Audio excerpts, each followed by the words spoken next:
I want our young people to know that they matter, that they belong. So don't be afraid.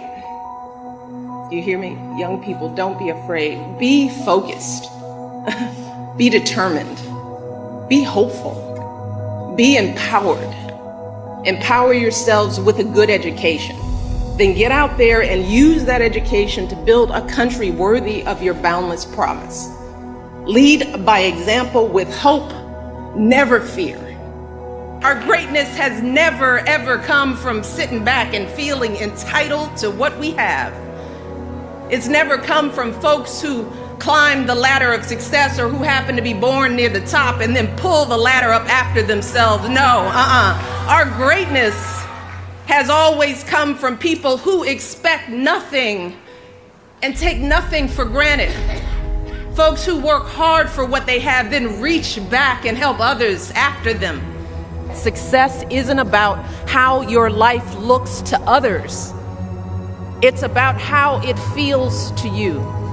We realize that being successful isn't about being impressive. It's about being inspired. And that's what it means to be your true self. It means looking inside yourself and being honest about what you truly enjoy doing, because graduates, I can promise you that you will never be happy plodding through someone else's idea of success. Success is only meaningful and enjoyable if it feels like your own.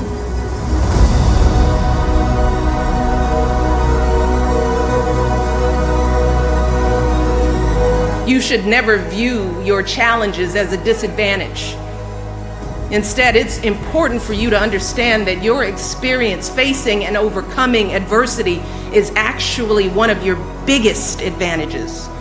And I know that because I've seen it myself, not just as a student working my way through school, but years later before I came to the White House and I worked as a dean at a college. In that role, I encountered students who had every advantage. Their parents paid their full tuition. They lived in beautiful campus dorms. They had every material possession a college kid could want: cars, computers, spending money. But when some of them got their first bad grade, they just fell apart. They lost it because they were ill-equipped to handle their first encounter with disappointment or falling short. But graduates, as you all know, life will put many obstacles in your path that are far worse than a bad grade. You'll have unreasonable bosses and difficult clients and patients. You'll experience illnesses and losses, crises and setbacks that will come out of nowhere and knock you off your feet.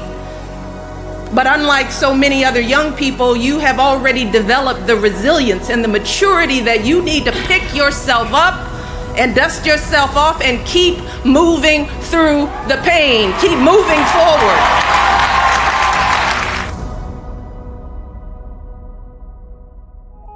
You may be feeling some real anxiety about venturing out into the world beyond these walls.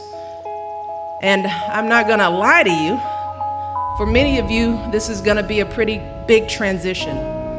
In fact, I think Dr. Martin Luther King described it well in his commencement address in '65 when he declared, quote, "Today you bid farewell to the safe security of the academic environment. You prepare to continue your journey on the clamorous highways of life." We all feel at times a little bit lost, and we all have some kind of emptiness that we're searching to fill. And often it is only through serving others that we find what's been missing in our own lives. And like so many of you, through service, I was able to find what I needed and carve a path for my life that truly felt like my own.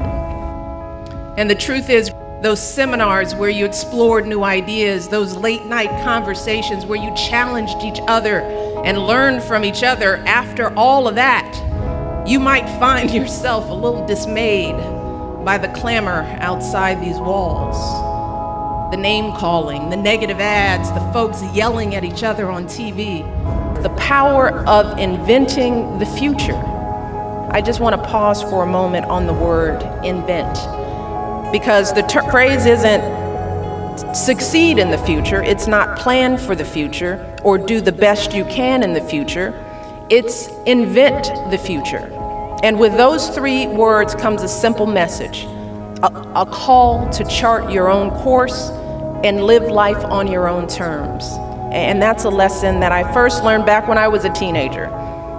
And some of you may have grown up like I did in neighborhoods where kids had very few of them had the chance to go to college, where being teased for doing well in school was just a fact of life, where well-meaning but misguided folks questioned whether a girl with my background could get into the kinds of colleges I dreamed of attending.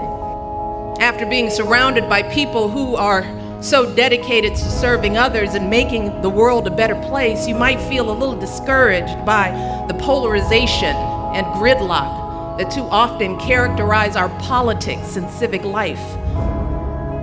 And in the face of all that clamor, you might have an overwhelming instinct to just run the other way as fast as you can.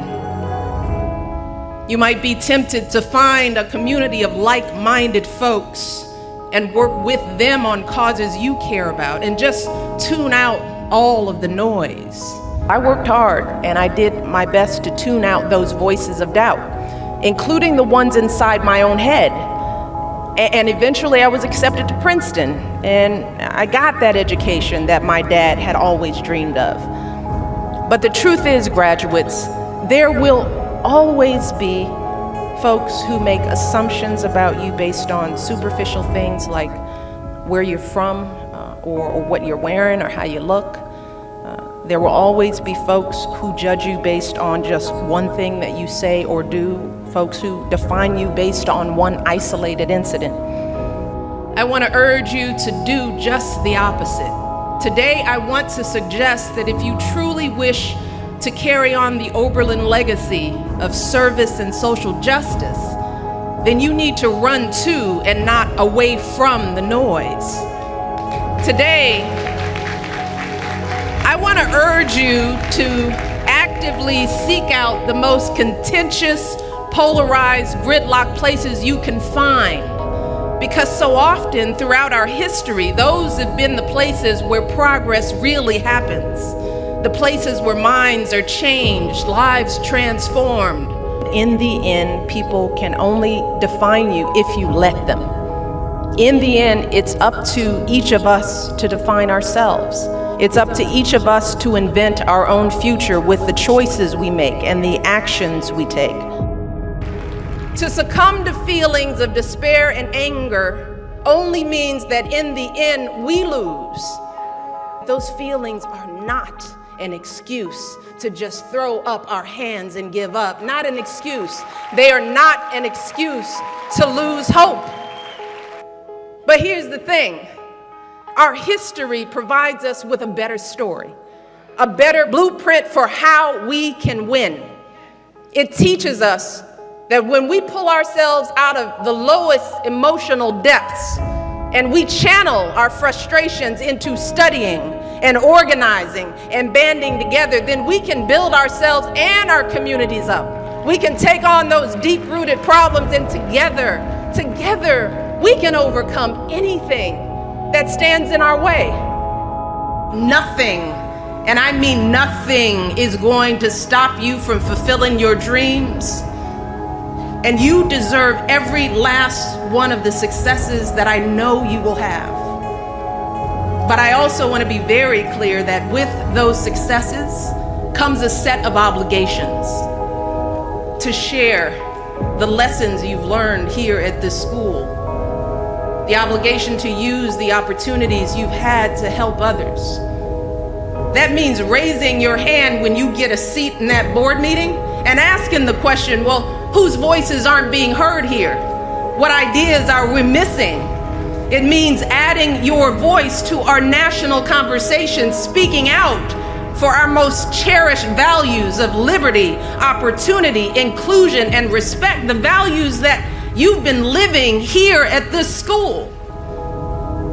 It means reaching back to help young people who've been left out and left behind, helping them prepare for college, helping them pay for college. So I want you all to go out there, be great, build great lives for yourself, enjoy the liberties that you have in this great country, pursue your own version of happiness, and please, please always do your part to help others do the same.